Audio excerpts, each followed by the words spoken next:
بسم اللہ الرحمن الرحیم۔ السلام علیکم ناظرین، حاضر ہیں ایک نئی ویڈیو کے ساتھ۔ خبریں اور اہم نوٹیفیکیشن آپ تک پہنچائیں گے جو کہ سرکاری ملازمین اور پینشنرز کے حوالے سے انتہائی اہم ہے، تو ویڈیو کو مکمل دیکھیں تاکہ ویڈیو کی جو تمام انفارمیشن ہے وہ آپ تک پہنچ سکے۔ تو سب سے پہلے آپ کو بتاتے چلیں کہ سرکاری ملازمین کے لیے لازمی ریٹائرمنٹ پیکیج متعارف کروانے کا فیصلہ کر لیا گیا ہے، جس میں اب جیسا کہ آپ کو معلوم ہے کہ رائٹ سائزنگ کی وجہ سے بہت سے سرکاری ملازمین سرپلس ہو جائیں گے اور تمام سرکاری ملازمین کو کسی دوسرے محکمے میں ایڈجسٹ کرنا جو ہے وہ ممکن نہیں رہے گا، کیونکہ تقریباً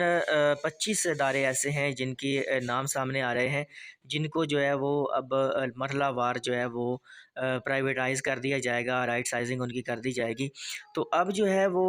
ایک امینڈمنٹ لائی جا رہی ہے جس کے مطابق وفاقی حکومت نے سرکاری ملازمین کے لیے لازمی ریٹائرمنٹ پیکیج متعارف کرانے کا فیصلہ کر لیا ہے۔ ذرائع کے مطابق سیورنس پیکیج نامی لازمی ریٹائرمنٹ پلان کو حتمی شکل دے دی گئی ہے۔ لازمی ریٹائرمنٹ پیکیج کو سول سرونٹ ایکٹ 1977 میں بھی شامل کر لیا جائے گا اور اس کا مقصد کے لیے سول سرونٹ ایکٹ 1973 کے سیکشن 21H اور سیکشن 11C میں ترمیم کی جائے گی۔ دستاویزات کے مطابق پیکیج کا اطلاق وزارتوں کے خاتمے، محکموں کی تحلیل اور انضمام پر ملازمین پر ہوگا اور وفاقی حکومت متاثرہ وزارتوں کے ملازمین کو پیکیج آفر کرے گی۔ اس کے علاوہ لیو انکیشمنٹ اور LPR کے حوالے سے باقاعدہ طور پر انسٹرکشن سامنے آنا شروع ہوئی ہیں۔ ایک نوٹیفیکیشن آپ کے ساتھ پہلے بھی شیئر کیا تھا جس میں جو ہے وہ یہ انسٹرکشنز موجود تھیں کہ جتنے بھی سرکاری ملازمین ہیں وہ اب اپنی جو LPR ہے اس کے لیے آن لائن اپلائی کریں گے۔ تو باقاعدہ طور پر یہ اسکول ایجوکیشن ڈپارٹمنٹ کی جانب سے مراسلہ جاری کر دیا گیا ہے جس میں یہ کہا گیا ہے کہ 29 اگست 2024 سے تمام سرکاری ملازمین جو ہیں وہ اپنی جو LPRs ہیں اس کی آن لائن جو ہے وہ اپلیکیشن سبمٹ کریں گے، وہی اپلیکیشن جو ہے وہ قابل قبول ہوگی۔ اس کے علاوہ مینولی جو LPR کی اپلیکیشنز ہیں وہ قبول نہیں کی جائیں گی، اور اس میں یہ بھی آپ کو بتا دیں کہ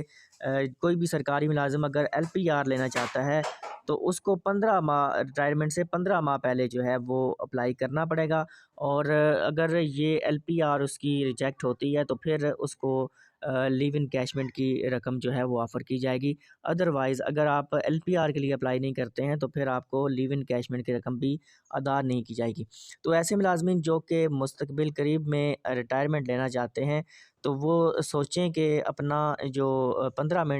ماہ پہلے آپ نے اپلائی کرنا ہے، یعنی کہ آپ کی چھٹی شروع ہونے سے 3 ماہ پہلے آپ نے شروع کرنا ہے۔ 12 ماہ کی چھٹی ہوگی اور 3 ماہ پہلے آپ نے یہ آن لائن سبمٹ کرنی ہے اپنی اپلیکیشن LPR کے لیے۔ تو اگر آپ کی LPR کی درخواست منظور کی جاتی ہے تو پھر آپ جو ہے وہ 1 سال کی چھٹی ود پے ملے گی، اور اگر آپ کی یہ اپلیکیشن ریجیکٹ ہوتی ہے تو پھر آپ کو مالیاتی پیکیج جس کو لیو انکیشمنٹ کہا جاتا ہے وہ دیا جائے گا۔ تو یہ ذہن نشین کر لیں کہ آپ نے جو ہے وہ 15 ماہ پہلے ریٹائرمنٹ سے اپلیکیشن سبمٹ کرنی ہے LPR کے لیے۔ ہیں جی کہ انکم ٹیکس ریٹرن فائل کرنے کے حوالے سے بہت سے ملازمین کی جانب سے سوالات پوچھے جا رہے تھے، کیونکہ کافی سارے ملازمین جو ہیں انہوں نے ابھی تک جو ہے وہ اپنے انکم ٹیکس گوشوارے جمع نہیں کروائے ہیں۔ تو اس حوالے سے سوال یہ سامنے آ رہا تھا کہ انکم ٹیکس ریٹرن فائل کرنے کی تاریخ میں توسیع کب تک ہوئی ہے۔ تو آپ کو بتاتے چلیں کہ اس میں جو ہے وہ 14 اکتوبر تک جو ہے وہ توسیع دی گئی ہے، اور آپ نے جو ہے وہ لازمی طور پر جو ہے وہ 14 اکتوبر تک جو ہے وہ اپنے انکم ٹیکس ریٹرنز جو ہیں وہ فائل کر دینے ہیں۔ جیسا کہ FBR کے ذرائع سے یہ چیزیں سامنے آ رہی ہیں، اور اس دفعہ جو ہے وہ جو لوگ جو ہیں وہ انکم ٹیکس ریٹرن فائل نہیں کریں گے ان پر بھی جو ہے وہ پابندیاں لگائی جائیں گی، اور جو لوگ جو ہیں وہ اپنا انکم ٹیکس ریٹرن غلط شو کریں گے ان کے حوالے سے بھی جو ہے وہ بڑا آپریشن کرنے کی تیاریاں جو ہیں وہ مکمل کی گئی ہیں۔ اس حوالے سے وزیر اعظم صاحب کی جانب سے جو منظوری دی گئی ہے اس میں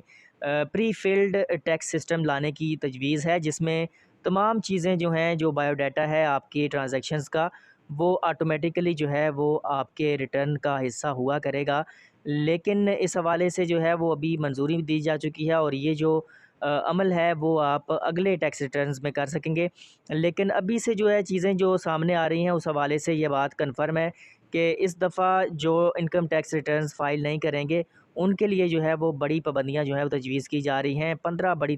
جو پابندیاں ہیں ان کا سامنا آپ کو کرنا پڑ سکتا ہے۔ تو اگر آپ کی انکم جو ہے وہ 50,000 یا اس سے زائد ہے تو آپ نے انکم ٹیکس ریٹرنز فائل کرنے ہیں۔ پینشنرز کے حوالے سے یہ ہے کہ پینشنرز نے جو ہے وہ پینشن پر تو انکم ٹیکس ریٹرن فائل نہیں کرنا ہوتا، لیکن اگر آپ کی ڈبل پینشن ہے یا آپ نے کہ جو ٹرانزیکشنز ہیں وہ کسی اور ذرائع سے بھی آ رہی ہیں، یعنی کہ آپ کی انکم کا ذریعہ کوئی اور بھی ہے، تو پھر آپ نے لازمی طور پر اس کو جو ہے وہ فل کر دینا ہے، سبمٹ کر دینا ہے، تاکہ آپ مزید جو پریشانیاں ہوں گی نیکسٹ اس سے بچ سکیں۔